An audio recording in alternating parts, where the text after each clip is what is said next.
Vous écoutez un podcast cinéma du Centre des Arts d'Enghien-les-Bains. Bonsoir, bienvenue à toutes et à tous. Pour la dernière séance de ce cycle, conçu justement avec Jean-Paul Lançon, qui s'appelle Autour de Danais. Pour ceux qui l'ignoreraient, je suis Emmanuel Burdeau, et donc c'est la dernière séance de ce cycle, et nous allons voir un film de John Ford, je pense que vous le savez évidemment, l'affiche est là.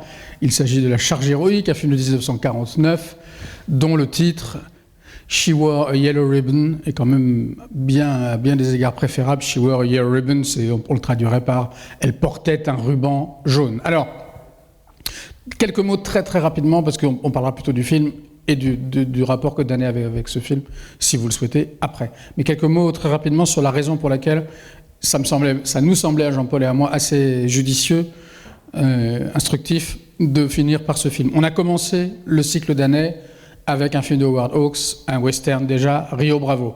C'était un choix vraiment qui tombait sous le sens, parce que Rio Bravo, c'est le film qui, pour Serge Danais, a tout commencé.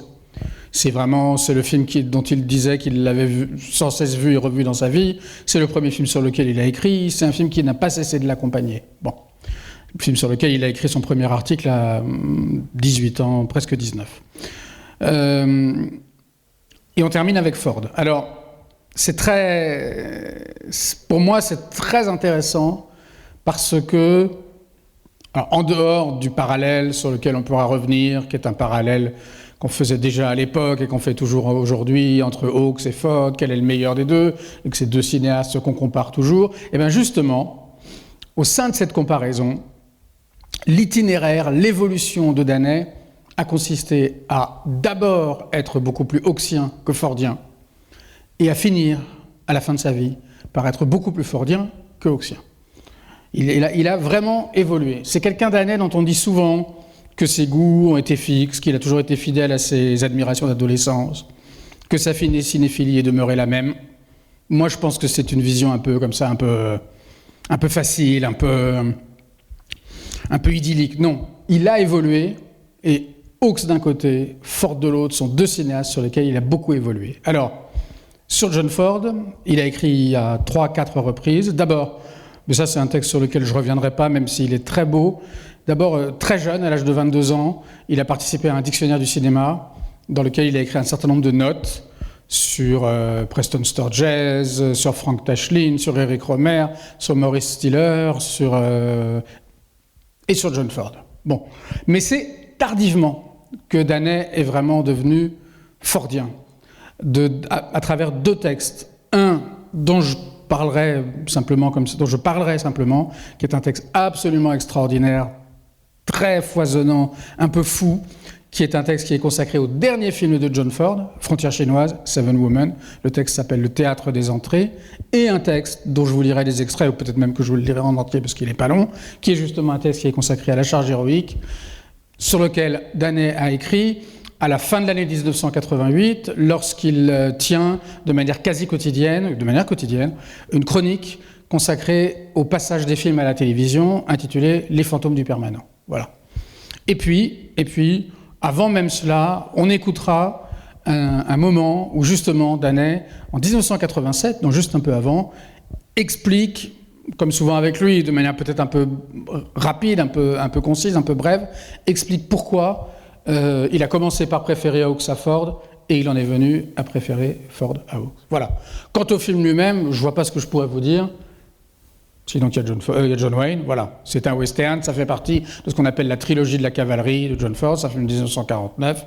Mais je pense qu'il est tout à fait inutile de vous présenter John Ford, et même ridicule de vous présenter John Wayne. On parlera du film après. Je vous remercie, et je vous souhaite une très bonne projection. À tout à l'heure. Toujours ces fins abruptes auxquelles on n'est plus du tout habitué aujourd'hui, où tout à coup le film s'achève en 8 secondes. Alors, ce que je vous suggère, c'est de commencer peut-être par évoquer un peu, puis ça nous fera rentrer dans la discussion, comment Serge Danais voyait ce film, et puis John Ford en général, et ensuite, si vous voulez bien, on pourra discuter du film plus précisément, en se passant peut-être, si vous le souhaitez, de la médiation de Danais. Alors, je veux vous lire. C'est écrit en un peu petit, mais je pense que je vais m'en sortir. Donc l'article que Danais a consacré à ce film, sous le titre John Ford Forever, à l'automne 1988, précisément le 18 novembre 1988, alors en 87, je vais essayer de pas trop digresser, mais c'est bien quand même de donner un tout petit peu d'éléments de contexte. En 87, à la rentrée 87, Serge Danet tient jusqu'à du 1er septembre à peu près jusqu'à la fin de l'année une chronique quotidienne qui s'appelle Le salaire du zappeur, dans laquelle il rend compte de l'actualité de la télévision française. Voilà. C'est le moment où il y a la Canal+, la 5, les privatisations, et où pour beaucoup, ce qui se passe à la télévision est devenu très important. Voilà. Lui, il s'intéresse beaucoup à la télévision, parce qu'il considérait pendant longtemps après il va changer d'avis progressivement, mais que quand on décrivait sur le cinéma, il était normal de s'intéresser à la télévision, normal d'avoir un rapport plutôt bon avec elle, et disons indifférent mais bienveillant, et fait cette chronique. Et puis, je pense que le bilan est peut-être un petit peu amer, et un an plus tard, il décide de remettre le couvert, si on peut dire. C'est pas très élégant, pardon, mais avec une autre perspective. Ce qui l'a toujours intéressé, lui, c'est les rapports du cinéma et de la télévision. C'est vraiment ça, sa question. Et pendant longtemps, il considère qu'il y a, pour reprendre un mot qui est un drôle de choix, mais c'est son mot, il pense pour lui qu'il y a un inceste entre les deux, quoi. Qu'il y a quelque chose qui se joue entre eux intimement. Bon. Et une autre manière d'étudier ça, c'est de s'intéresser à ce qui se passe lorsque des films, en particulier des films que lui a déjà vus, qui appartiennent à sa cinéphilie, passent à la télévision. Et vous allez le voir, il en parle un petit peu là au début de l'article. Un des fils rouges qu'il a de cette chronique, la deuxième qui s'appelle Les fantômes du permanent, c'est de dire, contrairement à ce que disent beaucoup de gens, c'est pas vrai que les films qu'on a aimés au cinéma perdent forcément beaucoup lorsqu'ils passent à la télévision. Il s'élève un peu contre ce purisme. Il dit non, peut-être qu'il y a des films qui gagnent, au contraire. Peut-être ceux qui gagnent, c'est ceux qui, d'une certaine manière, au cinéma, en fait, passaient au cinéma, mais étaient déjà de la télévision avant l'heure. Donc ceux-là, en fait, quand ils passent à la télévision, ils ne font que rentrer à la maison. Et puis il y a peut-être d'autres films aussi, même des films de très grands cinéastes, qui appellent le grand écran, a priori comme John Ford, qui, lorsqu'on les passe à la télévision, ça marche, contre toute attente.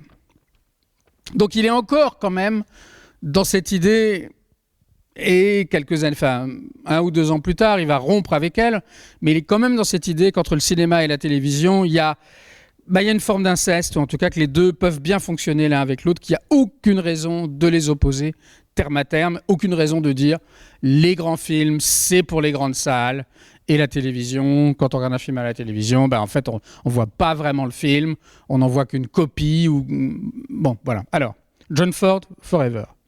Une idée aussi reçue que discutable dit qu'à la télévision, le gros plan est roi. S'il en était ainsi, l'homme qui éructa un jour « Je ne veux pas voir de poils de nez sur un écran de 15 mètres » n'aurait aucune chance sur petit écran. John Ford, en effet, n'aimait pas trop les gros plans. Ou ce qui revient au même, les scènes d'exposition. Il tournait très vite et il ne lui fallut que 28 jours pour réaliser She Wore a Yellow Ribbon et non la charge érotique. La charge érotique, pardon. Et non... Oui, c'est vrai que la charge érotique, c'est pas mal. Et non la charge héroïque, titre stupide et grand contresens. C'était en 1949, il était alors son propre producteur et il n'en faisait qu'à sa tête. 41 ans plus tard, le film passe, entre guillemets, parfaitement du grand au petit écran, TF1. Élémentaire, dites-vous, pas tellement.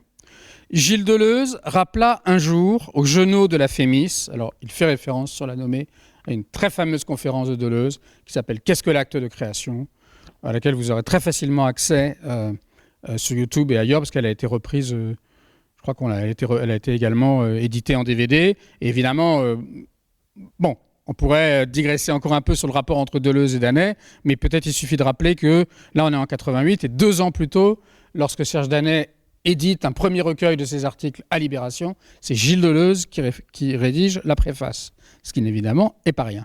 Gilles Deleuze rappela un jour au Genot de la Fémis, je pense que vous connaissez la Fémis, la grande école de cinéma, que leur travail de cinéaste consisterait à produire des blocs de durée-mouvement en italique et entre guillemets. Or, si les blocs de Ford demeurent si parfaits, c'est parce qu'il respecte le plus élémentaire des nombres d'or.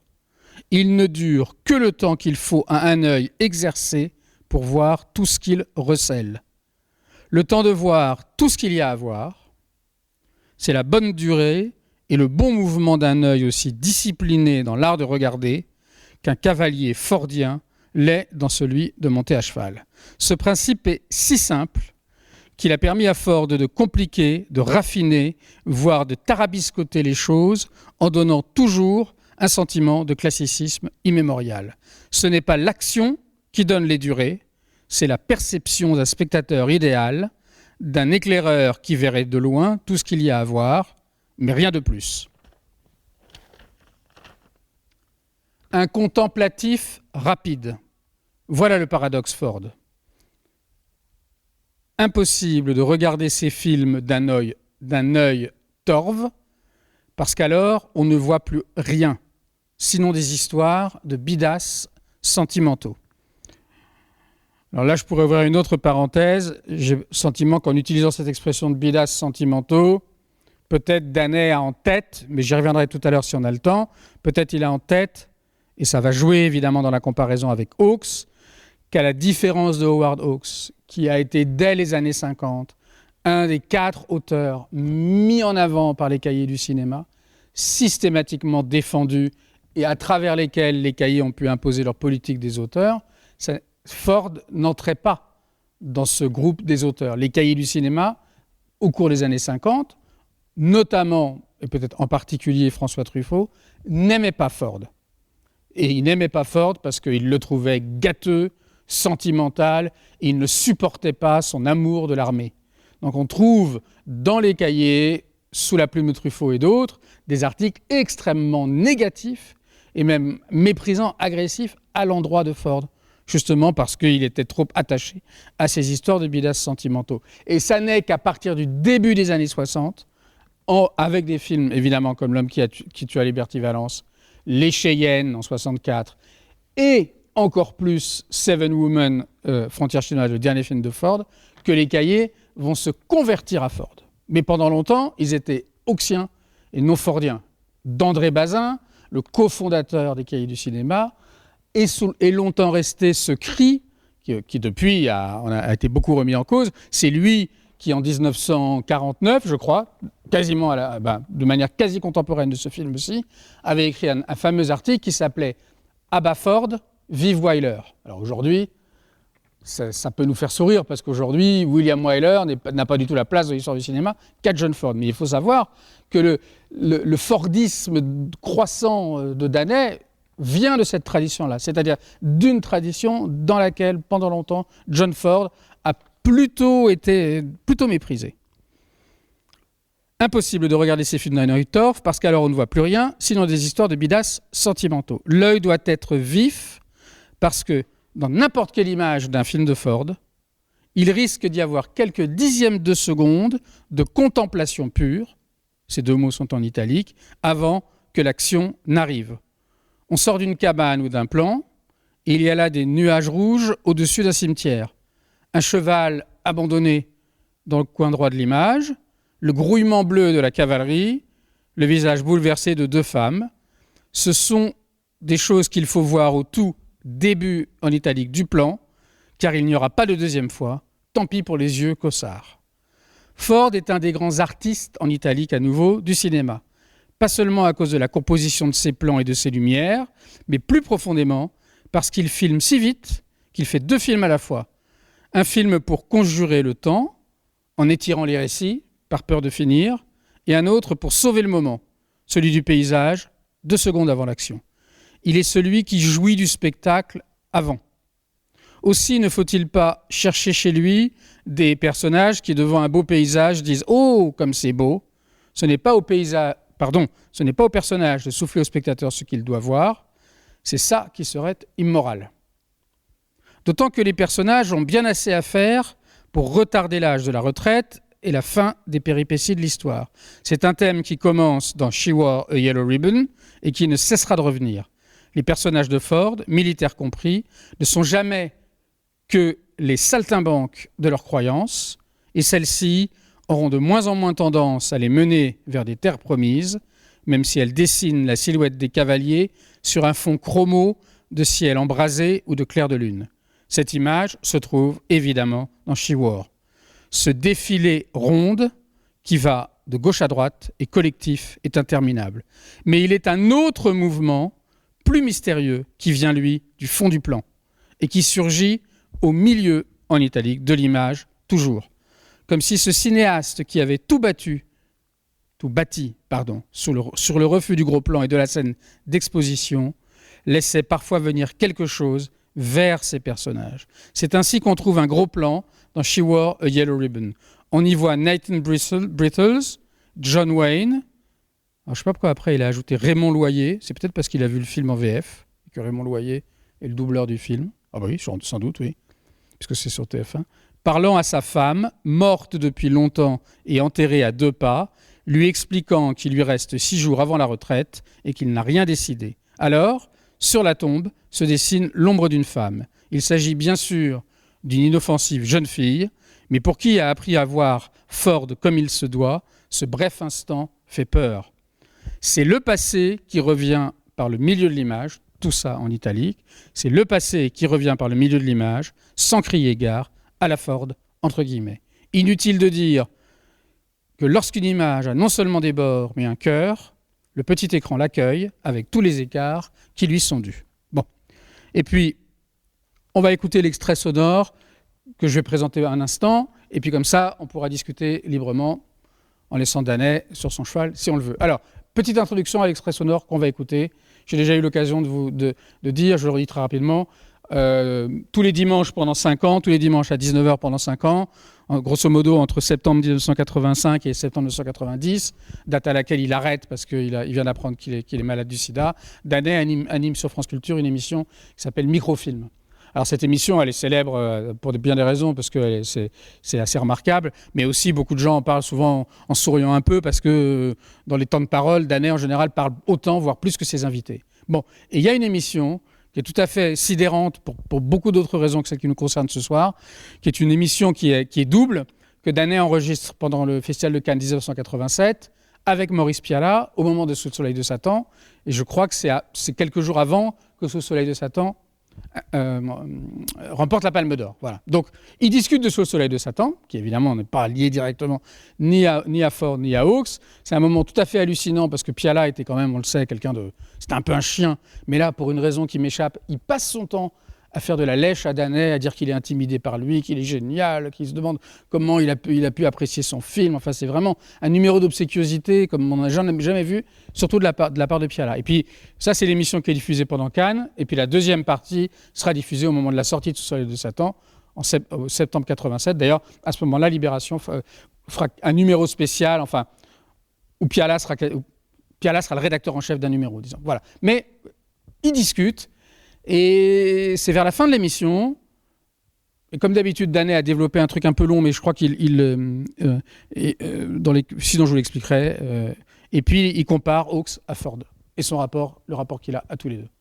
Mais Howard Hawks était aussi capable des fois de filmer la scène difficile. Enfin, c'était plutôt Ford qui la filmait, disons. Vous faites un parallèle auquel j'avais jamais pensé entre Hawks et Ford. Là, c'est tout à fait ça. Moi, je dis ça parce que j'ai commencé par adorer Hawks et maintenant c'est Ford qui m'intéresse plus parce qu'il y a un moment dans la vie, on se dit il faut quand même au moins au cinéma, sur une toile, dans l'obscurité et dans l'anonymat, supporter des choses qui, pour simples qu'elles soient, sont terriblement difficiles à sortir à l'acteur et à sortir dans la vie. Et mais je sais pas, c'est un petit peu comme la publicité où on dit la pub c'est formidable parce que c'est des petits films. Alors c'est vrai qu'il y a certaines pubs très très bien foutues qui sont des véritables petites cinémathèques ambulantes.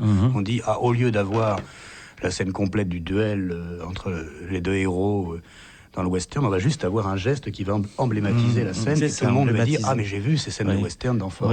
Sauf que quand on fait ça pendant 10 ans, on ne saurait plus filmer la scène d'origine, mais on sait très bien recopier les petits morceaux. D'où le maniérisme. Est-ce qu'il y a tant de succès aujourd'hui qui nous déforment tous quand même ceux qui sont, je l'espère, faire partie de ceux qui sont résistants, eh bien c'est ça. Et d'ailleurs c'est pas quand même par hasard que j'en fais pas de pub. Et c'est pas que je veux pas, j'en ferai, il faut peut-être mieux que j'en fasse pas. Parce que comme vous dites, emblématique et maniériste, cette tentation maniériste, c'est encore autre chose ça. C'est pas l'académisme. L'académisme ça vient peut-être après. Ah non, c'est tout à fait différent. C'est tout à fait différent, mais c'est deux dangers. Hein. Ce sont les deux tendances du cinéma actuel. Oui. Il y a une tendance plus ancienne qui est l'académisme et qui en principe correspond toujours à une vision du monde très, très noire, assez cynique, en tout cas sans aucune idéalisation. Et il y a le maniérisme qui correspond plutôt à un côté... les choses sont légères, au second degré, euphoriques, on est tous très cultivés, on n'a pas besoin de se montrer les choses pour communier de part et d'autre de l'écran, ce qui donne... Woody Allen est un très grand maniériste, par exemple, car voilà quelqu'un qui a un très grand talent d'écriture, qui lui permet de ne jamais avoir une scène difficile pour les acteurs à sortir, un dialogue difficile à sortir, ou alors il le sort et il est au second degré, parce que c'est la voix de Woody Allen que tout le monde aime bien, et les gens entendent la voix. Donc si Woody Allen... après 1 heure de film, réussit à dire à une fille, parce qu'il est très timide, I care for you, on dit, oh, mon Dieu, c'est extraordinaire, il lui a dit qu'il l'aimait. Mais peut-être que Woody Allen fait ça parce qu'il est absolument incapable de faire cette scène beaucoup plus bête et beaucoup plus nue, où il faut dire « je t'aime ». Bon, alors les films qui résistent, à mon avis, donc vous en faites partie, c'est les films où à un moment, on ne va pas tricher par rapport à ça. Mais le public, lui, est très embêté, parce que d'un côté, il dit... c'est quand même des choses très graves, l'amour c'est pas rien, puis l'amour est très à la mode en ce moment, la passion, tout ça. Donc il dit on va supporter cette scène, mais c'est limite, parce qu'on préférerait que le metteur en scène nous souffle l'idée qu'on sait de quoi il retourne et qu'on peut faire un petit gag à la place. Bon, alors, et puis ensuite on va... Je vais essayer de... Je sais pas si c'est clair pour vous, mais... alors d'abord Piala est à se tordre de rire, parce que quand il lui dit vous faites un parallèle entre Hawks et Ford auquel j'avais jamais pensé, c'est vraiment de la pure tartufferie, puisque c'est le parallèle quasiment le plus célèbre de la cinéphilie, Hawks et Ford. C'est vraiment la comparaison la moins originale de la Terre. Donc, bon, bref, encore une fois, je suis très étonné de voir Piala comme ça vraiment faire des ronds de jambes. Et puis, comment est-ce qu'il les oppose, Dan ? Je vais essayer de le redire. Je pense qu'à un moment, en tout cas à l'époque des films, Hawks apparaissait plus moderne que Ford. Parce qu'il y avait peut-être plus de stylisation chez Hawks, parce qu'il y avait quelque chose, il y avait moins d'épaisseur, moins de truculence, il y avait un cinéma qui était plus allusif, plus dessiné, plus stylisé. Mais ce que constate Danet, là, à cette époque-là, à la fin des années 80, c'est que, alors lui, il n'emploie pas de mot stylisation, mais que cette stylisation, en fait, aujourd'hui, elle est devenue monnaie courante. Elle se retrouve en particulier dans la publicité, et elle a fini par par créer un cinéma où, au lieu d'affronter directement les choses, on est toujours dans la litote, dans l'allusion, dans le fait qu'on signifie les choses, on les indique sans les montrer vraiment. Hein. Et que ce qui a apparu moderne à un moment est devenu le lieu commun de la publicité. Et il le dit, donc je ne peux que le redire, je trouve qu'il le dit très bien. Il dit oui, en fait, on croit qu'on a vraiment accès aux choses parce que, pour nous les dire, les mots qui sont employés sont des choses qu'on a entendues dans des dizaines de films avant. Mais en fait, il y a un moment où il dit peut-être il faut revenir aux vraies scènes. Ça ne suffit pas de se dire « j'ai le souvenir des vraies scènes ». C'est ce qu'il dit à propos de la publicité. Et c'est ce qui a beaucoup intéressé Danet dans la publicité, c'est que c'était des petits films. C'était des petits films en miniature qui étaient comme il dit, on n'avait pas besoin une pub n'a pas besoin de refaire la scène à western en entier. Il suffit qu'elle l'indique en 2 gestes et la mémoire du spectateur fait le reste. Mais à un moment, et là il y a peut-être chez lui quelque chose comme un désir d'authenticité, il dit à un moment, oui, d'accord, mais si on ne fonctionne plus qu'à partir du souvenir de ce qui a été, les choses vont finir par se perdre. Et là, on est dans les années où un thème va devenir extrêmement important chez lui, c'est le thème de l'expérience. Et je pense qu'on peut comprendre comme ça ce virage, qui, moi, vous comprenez, m'intéresse énormément, de Hawks, qui a été tellement central pour lui vers Ford. Il dit, voilà, Ford, lui, c'est quelqu'un qui ne contourne pas la difficulté.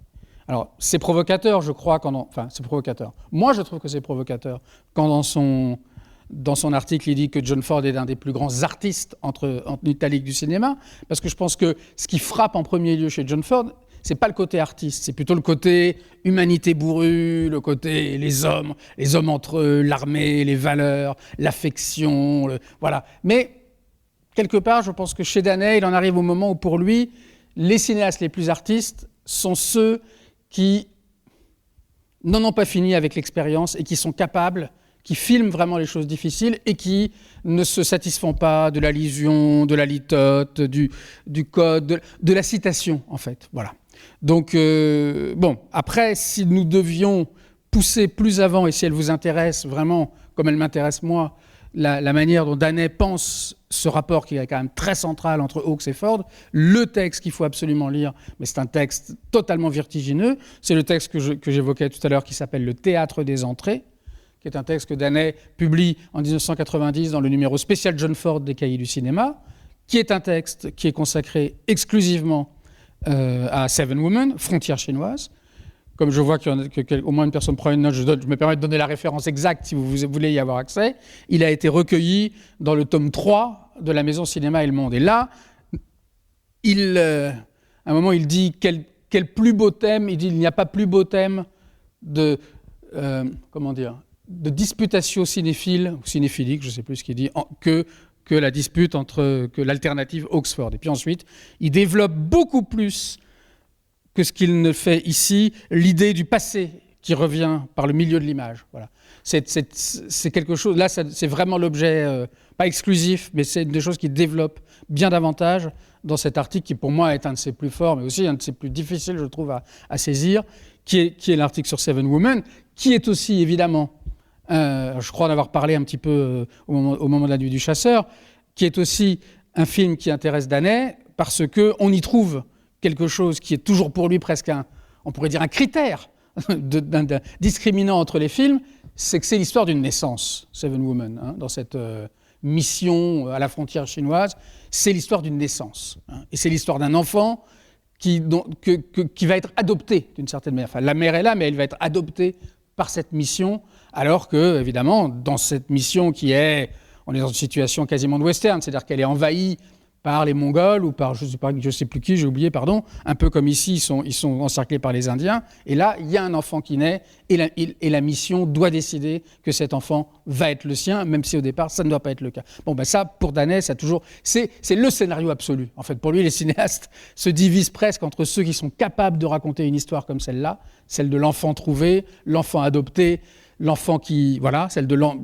Bon, et puis en plus, il est assez connu, et c'est de là que par l'article de Danet, que les derniers mots de ce film, Seven Women, les derniers mots donc de l'œuvre de Ford, c'est « So long, bastard hein ». Ça veut dire salut, salopard ». Mais évidemment que « bastard », ça sonne aussi comme « bâtard », et donc ça renvoie aussi à l'enfant. Bon, bref.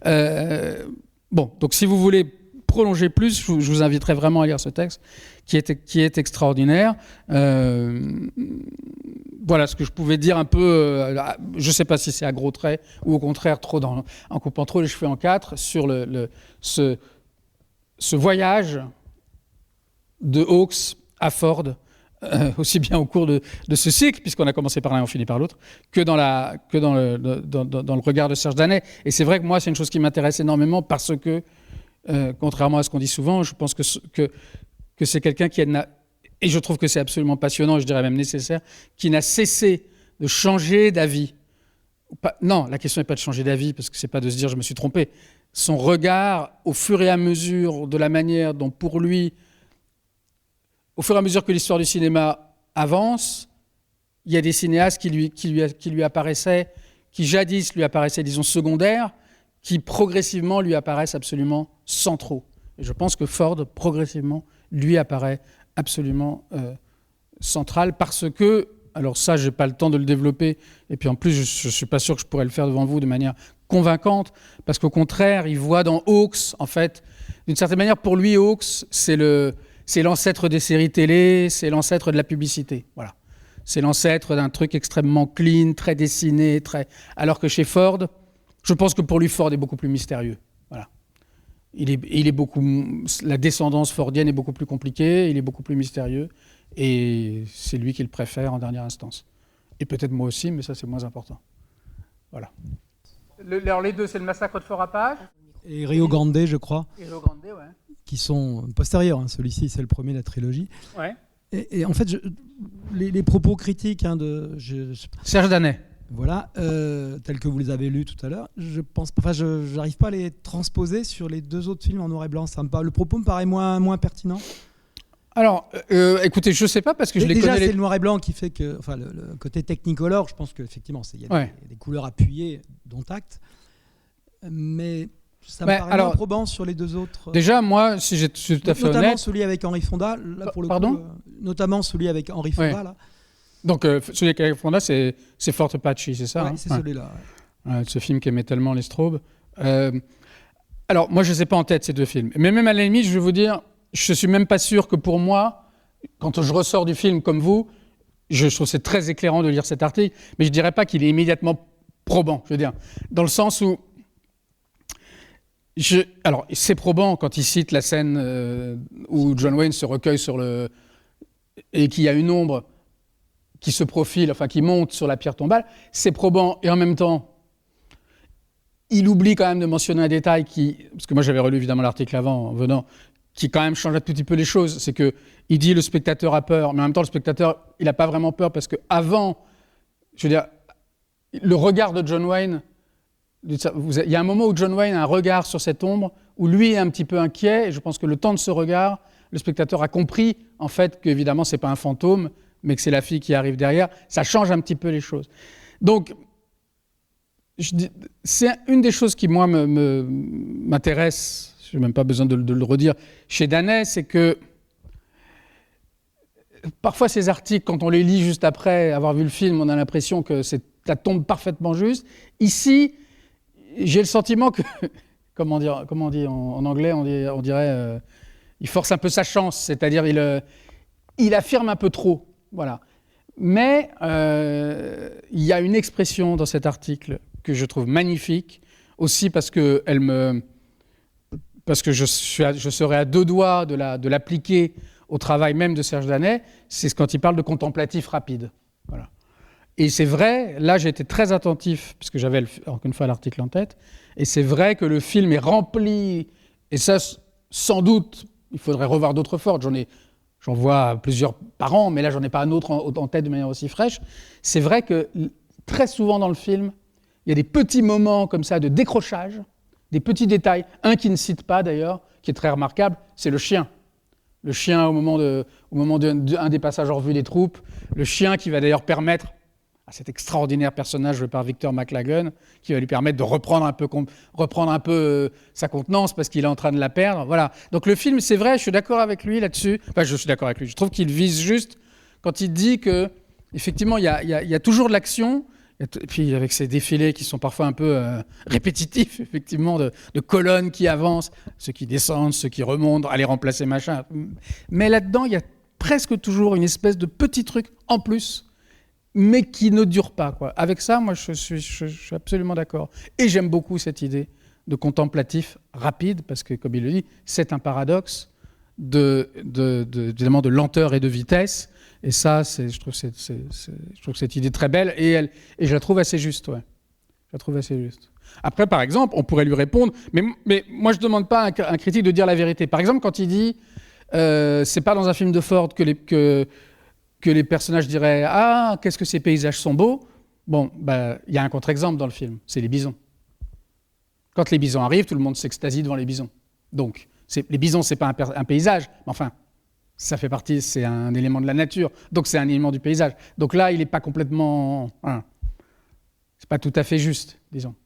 Mais encore une fois, moi, ce qui m'intéresse, et aussi, je dirais pour moi-même, c'est d'essayer déjà de comprendre pourquoi est-ce que Ford a si longtemps été rejeté par les cahiers, au point que dans les recueils d'articles de Truffaut, il y a souvent les articles puis il a fait un peu son mea culpa plus tard, mais il y a souvent les articles vraiment à la limite de l'insulte, en disant « Ah, John Ford a fait ce film parce que, je sais pas quoi, il voudrait que l'armée lui verse une retraite, ce gâteux John Ford a encore... voilà ». Et comprendre pourquoi... C'est un peu ce qu'on disait l'autre fois, je ne sais pas si vous étiez là, à propos de la nuit du chasseur, quoi. C'est très intéressant de comprendre comment les perceptions évoluent avec le temps, à la condition évidemment qu'on que notre question ne soit pas de savoir pourquoi ils se sont trompés à l'époque et pourquoi nous on a raison aujourd'hui. Ça n'a aucun intérêt. C'est juste que les regards évoluent. Je ne dis pas que tout se vaut, mais c'est pas qu'on s'est trompé puis on se trompe plus et qu'on éventuellement se retrompera après. Non, c'est beaucoup plus riche que ça, je pense. Le rapport aux Indiens, il est... Oui, je ne sais pas, qu'est-ce que vous en pensez, vous ? Il y a les Cheyennes 10 ans après. Ouais. Oui, alors c'est vrai que, comment dire, effectivement, on fait souvent valoir que... Donc les Cheyennes, c'est soit Cheyenne, je crois que c'est Cheyenne automne en anglais, pardon. 64, donc c'est vraiment... On est dans les dernières années, et que c'est un long film où les Indiens... Pour le dire très rapidement, c'est un long film dédié aux Indiens, à la souffrance des Indiens, au fait qu'ils sont sans cesse déplacés, alors qu'évidemment, pendant longtemps, et c'est quelque chose aussi qui a été très longtemps reproché à Ford, alors que pendant longtemps, chez Ford, les Indiens sont les ennemis et qu'il faut les tuer. Ce qu'il y a dans ce film-ci, et en même temps dans ce film-ci, il y a au moins 2 scènes, si on veut, qui viennent un peu compliquer ça. Une scène qui est quand même assez dingue, je trouve, qui est celle où John Wayne et ses 2 comparses, si on peut dire, regardent mourir le trafiquant d'armes et le regardent en chiquant du tabac. Donc, décident vraiment, d'ailleurs les 2 autres disent rien, mais on comprend qu'ils sont un peu estomaqués. Et d'ailleurs, il n'y a aucun commentaire, mais on comprend que John Wayne se dit, ce type-là, c'est vraiment un salaud. On va simplement assister au spectacle de sa mort et c'est bien fait pour lui. Et puis la scène plus tard où il vient rendre visite à machin qui marche, j'ai oublié son nom, qui est assez étonnante aussi par rapport à l'idée que les Indiens seraient purement et simplement des sauvages, des ennemis qu'il faut exterminer. Oui, je voulais revenir sur cette scène-là justement où le trafiquant d'armes est tué. Mais cette scène, elle laisse entendre quelque chose de très sauvage. C'est pas seulement l'Indien ennemi. Et moi, ce film, en fait, si je l'aime aujourd'hui, ce film, c'est le film de mon enfance. Enfin, moi, je l'ai vu il y a 60 ans ou 58 ans à peu près.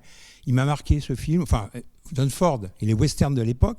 Moi, je regarde ce film quand je regarde une vieille photo de famille. C'est-à-dire que je ne sais pas comment quelqu'un d'aujourd'hui, de plus jeune, verrait ce film, peut-être avec ennui. Mais ce film, moi, plus jeune ici. Ouais. Ce film, moi, peut-être, mais je retrouve en tout cas des souvenirs, une émotion. Ce film, je l'aimerais peut-être pas complètement comme j'ai pu l'aimer à l'époque. En tout cas, moi, j'ai l'impression de compulser un album de famille. Et l'image qu'on peut avoir en tant qu'enfant à l'époque, c'est que c'est des vrais sauvages, les Indiens. C'est pas, sauf le vieil Indien à la fin qui lui remet presque une écharpe pour sa retraite ou je sais pas quoi. Ouais. Là, on a après la montre en argent, il y a l'écharpe de la retraite. Avec quand même un décalage de génération. John Wayne, il a 42 ans. On voit qu'il a quand même des traits juvéniles. Oui, il est vieilli, bien sûr. Avec un peu de voilà. Donc c'est cette image des Indiens qui m'a marqué. Puis une image dont je me suis souvenu même de l'époque, c'est quand il parle avec sa femme enterrée au cimetière et qu'il arrose avec cette espèce de... La calabasse, là, avec les trouées qui arrose. Je m'en suis toujours souvenu. Oui, moi aussi. Ouais. Et aussi le calendrier qu'il barre. Voilà. Et il y a quelques images. Alors, je ne sais pas si c'est du sentimentalisme, mais en tout cas, cette image-là, je la trouve très belle. Elle m'émeut. Et puis, une dernière question. Quand on entend les chœurs chanter, les chœurs d'hommes chanter, c'est de la musique diégétique, c'est-à-dire qu'ils chantent vraiment, ou c'est plutôt... Je pense que ça a été, de toute façon, sans doute réenregistré. Mais ça, je ne sais pas, mais là où je suis tout à fait d'accord avec vous, je vous remercie de le noter parce que ça m'a frappé aussi, c'est que c'est un film, et ça aussi, ça pourrait aller dans le sens, on n'est pas obligé de tirer référence à l'article de Dadanet, c'est un cinéaste Ford qui est très précis d'un point de vue matériel. C'est vrai que cette calebasse-là, c'est... D'ailleurs, je suis comme tout le monde, j'ai des plantes à arroser, je me disais, tiens, si je faisais comme ça, ce serait tellement mieux. Et puis, il y a plein de trucs comme ça. Le moment où ils doivent recoudre un drapeau pour le mettre sur la tombe d'un des soldats qui est mort. Vous avez évoqué un autre moment aussi... Le calendrier, bien sûr, mais on pourrait dire aussi la bouteille qui est cachée dans le truc, et le fait qu'il le savait depuis le début, ou l'histoire qui finit un peu en pantalonnade. Je comprends qu'à l'époque, ça avait pu fatiguer, mais qui, avant de finir en pantalonnade, passe par plusieurs étapes du costume civil. Elle est vachement bien, cette histoire. Qui lui dit, tu vas le mettre. En fait, on comprend qu'à retardement, pourquoi il lui a dit de le mettre. C'est pas pour le briser, ce qui est déjà une idée bizarre. C'est parce que, bon, on sait pourquoi, parce qu'il veut le mettre aux arrêts pour s'assurer qu'il partira à la retraite tranquillement. Donc il y a beaucoup comme ça C'est toujours un cinéma... enfin, par exemple, je trouve les deux intérieurs, l'intérieur de Nathan et l'intérieur de celui qui dirige, vraiment j'ai oublié son nom, il n'y a jamais de gros plans effectivement sur des détails, mais c'est rempli de trucs qui sont vraiment très, très détaillés. Par exemple, le fait qu'il le retrouve le matin, il dit qu'il n'a pas dormi, enfin il a l'air un peu endormi quand même, avec le portrait parce qu'en fait non seulement je crois il a perdu sa femme, mais il a perdu ses enfants aussi, semble-t-il. Parce que quand il va se recueillir sur la tombe, il y a 2 petites tombes à gauche et à droite. Donc il a perdu ses enfants. Et sur disons l'espèce de comment on appelle ça, le triptyque. Sur le triptyque qu'il a, il y a un ruban aussi. Donc c'est plein de choses comme ça. Alors, bon, des westerns, John Ford, il en a fait je ne sais pas combien, 30, 40, donc je pense qu'au bout d'un moment, il ne faisait plus attention. Mais il faisait plus attention, il n'avait plus besoin de faire attention. Mais c'est extrêmement riche et nourri et précis d'un point de vue matériel. Ça, c'est c'est vraiment assez remarquable. Bon, dans ce film, il y a toute la, je ne sais pas comment dire, on pourrait presque parler de folklore fordien. Évidemment, l'alcool, la nostalgie. Moi, je ne suis pas du tout un spécialiste de la biographie de Ford, mais qui, je crois, était quand même un peu fabriqué chez lui de l'Irlande, confère l'homme The Quiet Man, mais pas l'homme tranquille, mais pas simplement. L'Irlande voilà, il y a pas mal de films de John Ford où l'Irlande est présente comme pays perdu. Il y a le bal, alors qu'il a d'ailleurs. Bon, il y avait un très beau texte d'ailleurs dans le même numéro. Spécial Les Cahiers en 90, qui était à l'occasion d'une grande rétrospective à la Cinémathèque. Il y avait un très beau texte de Jean-Louis Comolli qui expliquait que chez Ford, il y avait toujours des scènes de bal, mais que ces bals étaient toujours interrompus. Alors là, il n'est même pas interrompu puisqu'il ne commence pas. Enfin, il commence au moment où John Wayne sort, mais il ne commence pas pour lui, en tout cas. Voilà. Donc il y a toujours tout ce folklore-là qui est bon, si on n'aime pas, on n'aime pas, mais ce sentimentalisme qui alterne entre je dirais, la pudeur des hommes et au contraire, le déballage de grands sentiments avec les larmes, le mouchoir qui circule, enfin bon, voilà. Et puis des scènes qui sont toujours... moi, ce qui m'a beaucoup intéressé ce soir, c'est je vais prendre juste un exemple parce que je pense qu'il y en a beaucoup dans le film, mais c'est la manière dont... c'est l'usage qui est fait, je ne peux pas le dire mieux, du règlement. C'est-à-dire la manière dont le règlement est pris au sérieux et en même temps pour le contourner ou pour des résultats étonnants. L'exemple auquel je pense, c'est la sortie pour le pique-nique au début.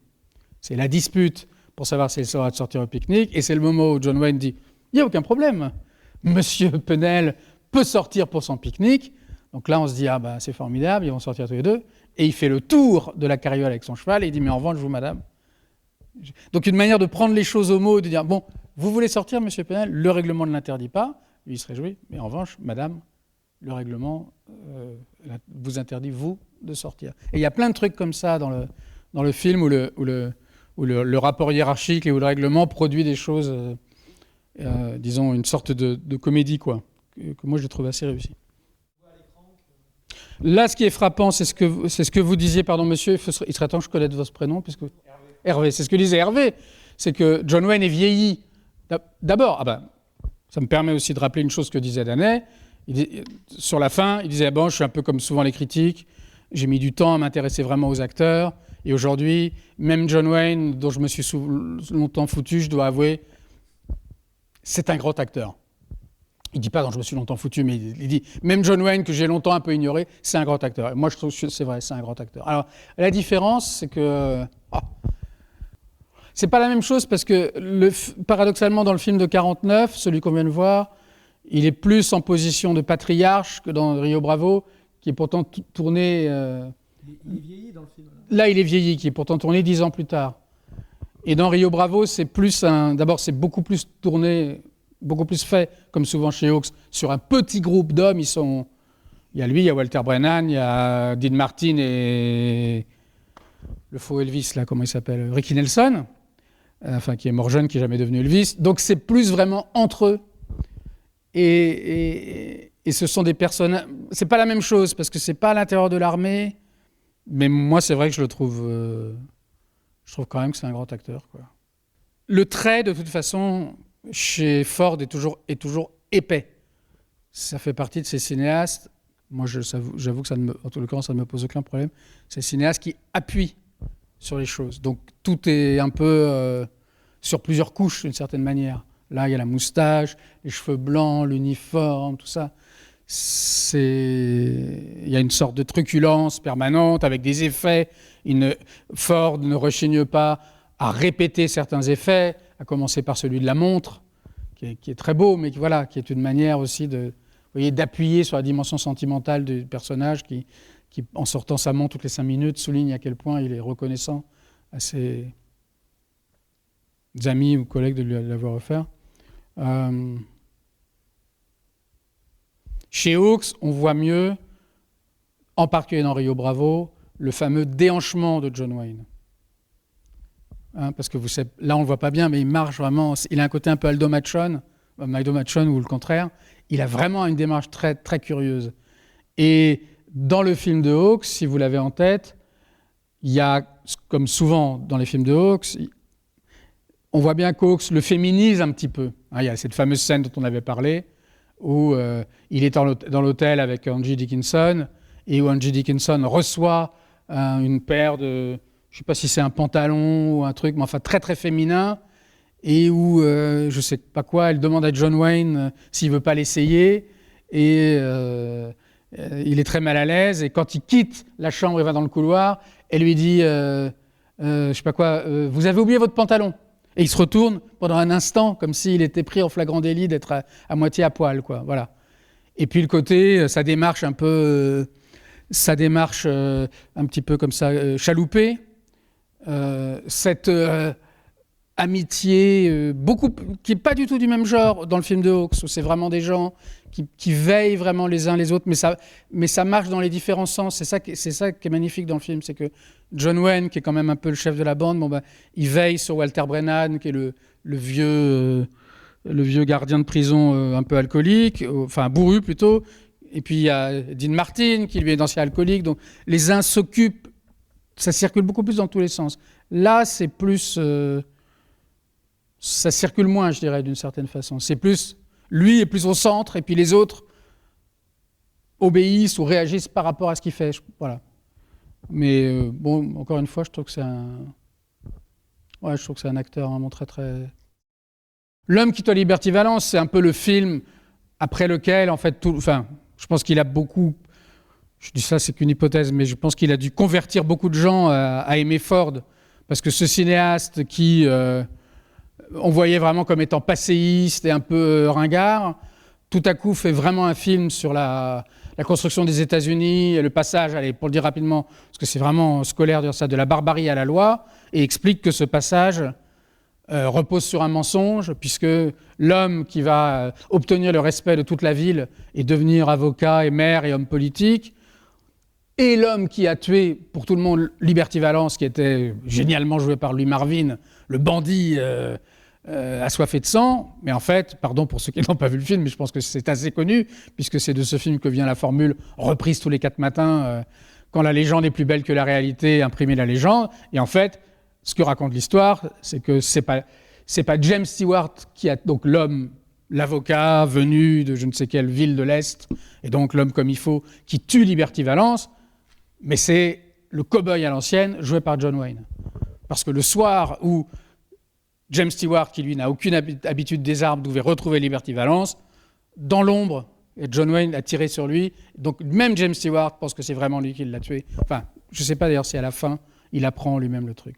Bon, voilà. Donc là, on peut dire que c'est très très intéressant, mais je le fais vraiment là à super gros traits, que ce John Ford qu'on accusait, enfin, qui avait la réputation d'être ce cinéaste vraiment mystificateur, adorateur de l'Ouest, la légende américaine, dans toute cette splendeur, fait ce film qui depuis reste vraiment l'un des grands modèles, disons, d'une modernité démystificatrice, quoi. C'est un film totalement génial.